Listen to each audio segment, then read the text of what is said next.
Maintenant, j'ai quelques défis pour vous. Notez-les. Je vais les passer en revue très rapidement maintenant. Vous allez devoir écrire rapidement maintenant.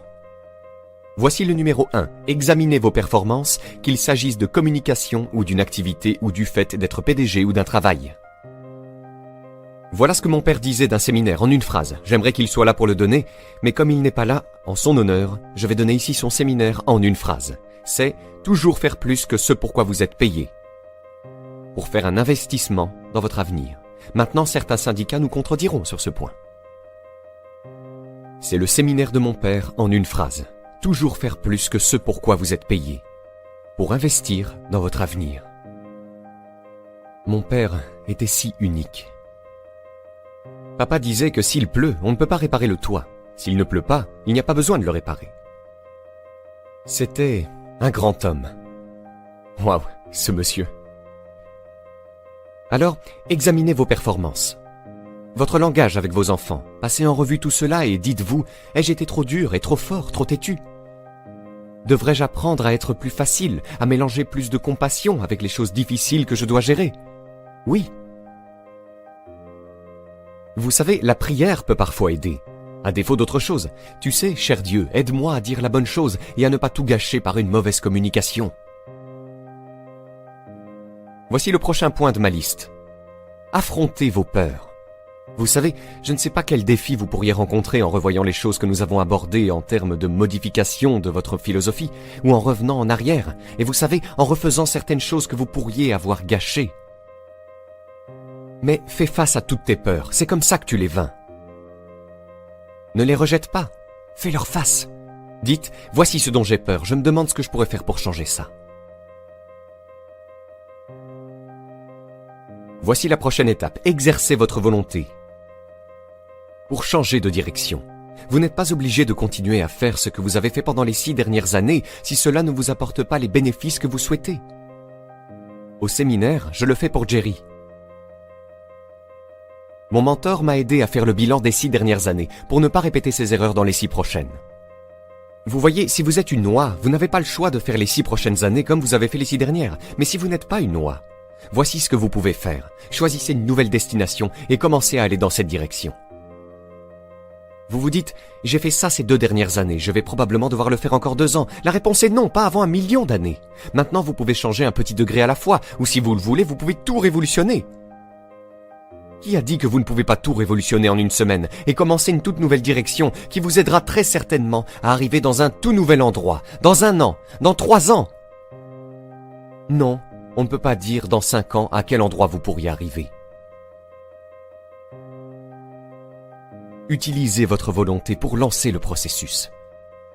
Juste la volonté de changer un peu ou de changer beaucoup. Tout le monde peut changer. Vous n'avez pas besoin de répéter l'année dernière. Nettoyez les erreurs. Investissez maintenant dans l'année suivante et regardez la différence. Voici le prochain, c'est important, et les parents doivent le faire.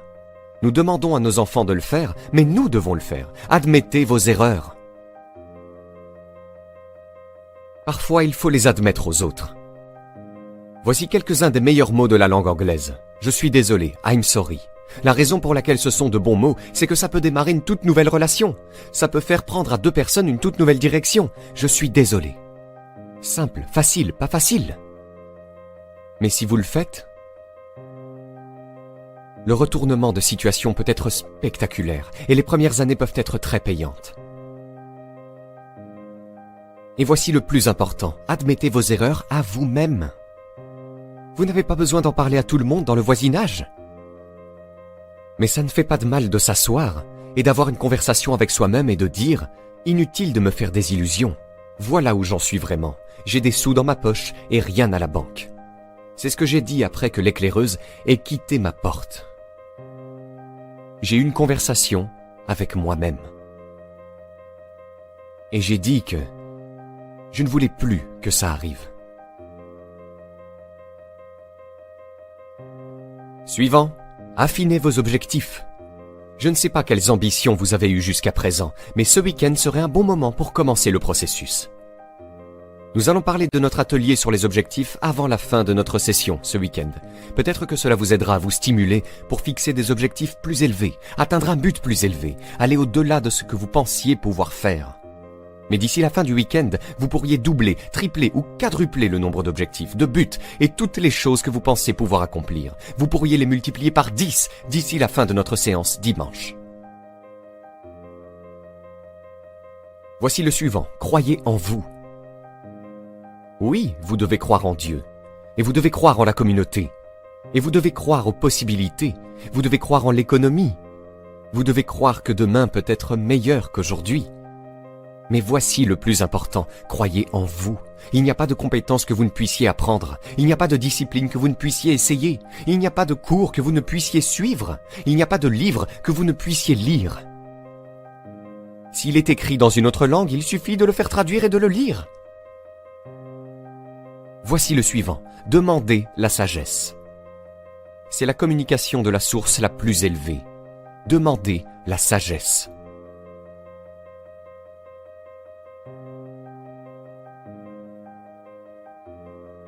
Demandez la sagesse qui crée des réponses.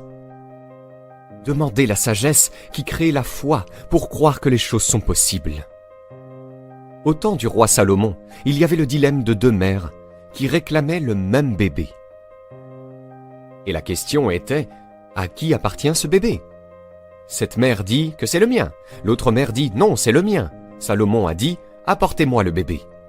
Ils ont apporté le bébé et il a levé l'épée.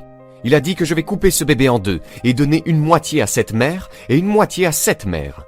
Et alors qu'il levait son épée, la vraie mère a dit en sanglotant, non, non, non, ne coupez pas le bébé en deux. Donnez-le à celle qui n'était pas la vraie mère. Salomon dit, maintenant, je sais qui est la vraie mère. Vous voyez, c'est si sage. Et le moment était si dramatique.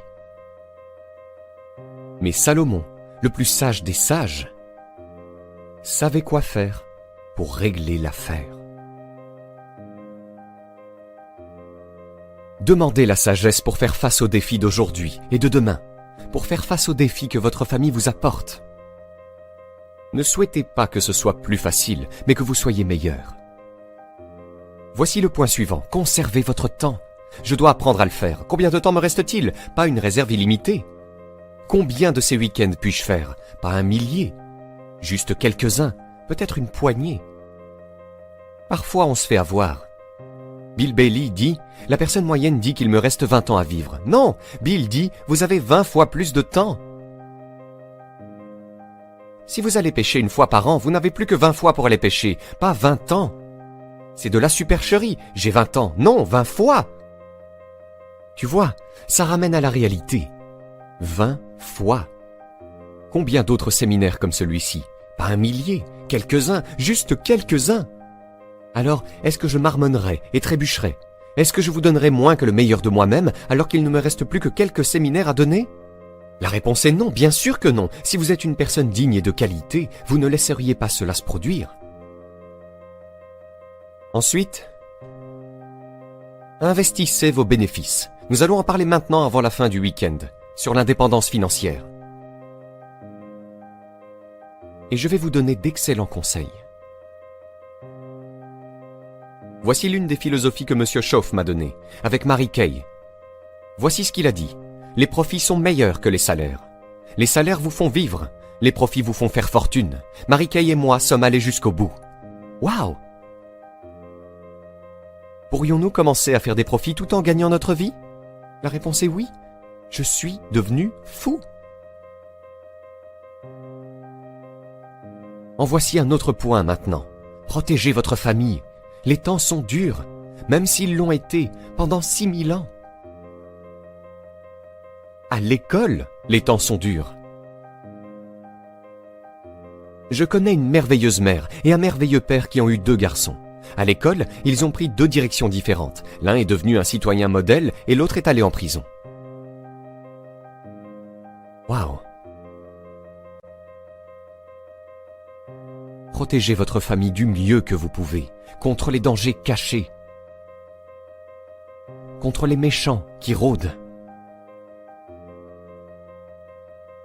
Voici le point suivant. Vivez avec intensité. Vous pourriez aussi bien monter d'un cran ou 2 après ce week-end. Pourquoi pas? Investissez plus de vous dans tout ce que vous faites. Soyez un peu plus fort, un peu plus sage. Augmentez votre contribution à la vitalité. Mettez tout ce que vous avez dans tout ce que vous faites. Et puis demandez plus de vitalité, plus de force et plus de vigueur. Plus de cœur, plus d'âme. Suivant. Trouve ta place. Ce point est très important. Si tu ne fais qu'un travail, trouve la meilleure place où tu peux bien servir. Et bien sûr, on te demandera d'occuper une meilleure place. Et si vous continuez à bien faire le travail, le gars dit « Eh bien, si j'avais un meilleur travail, je m'y mettrais vraiment.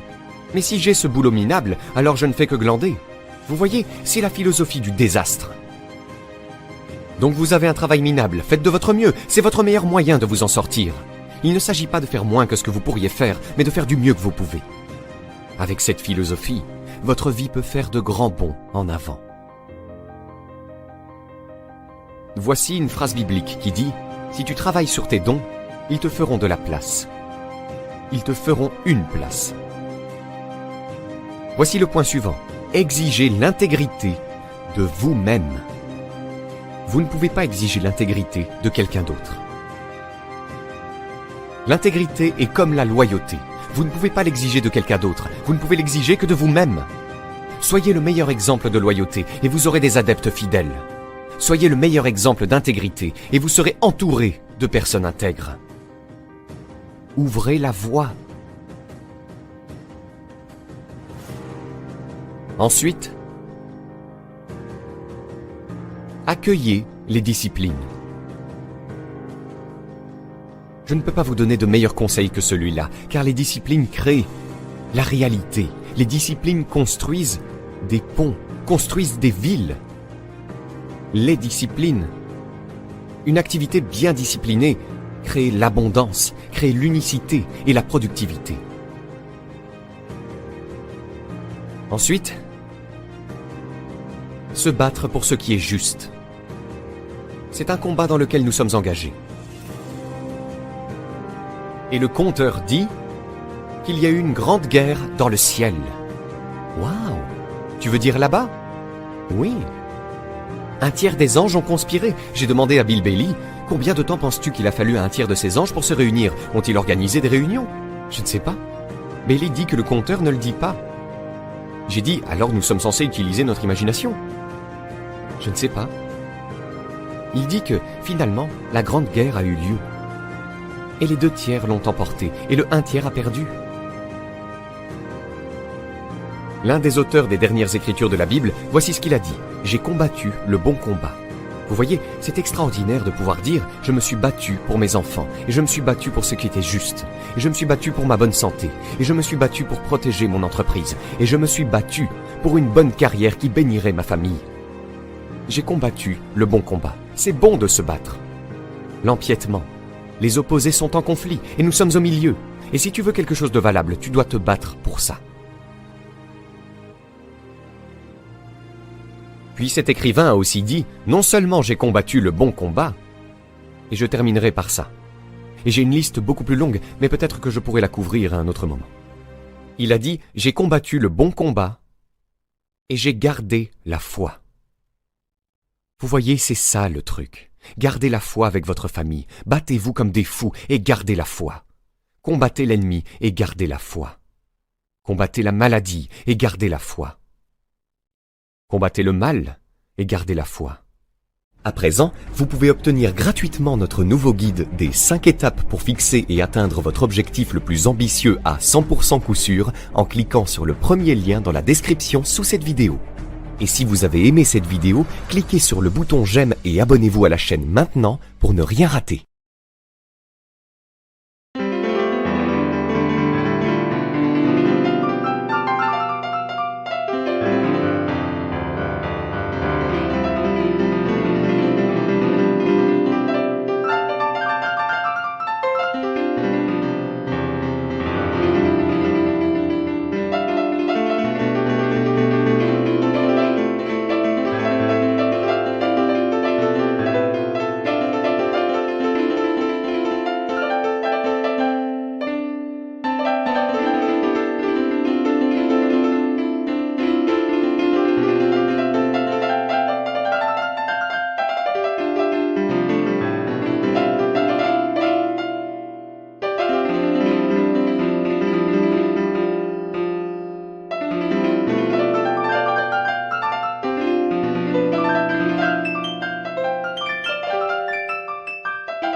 till the day I die.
Straight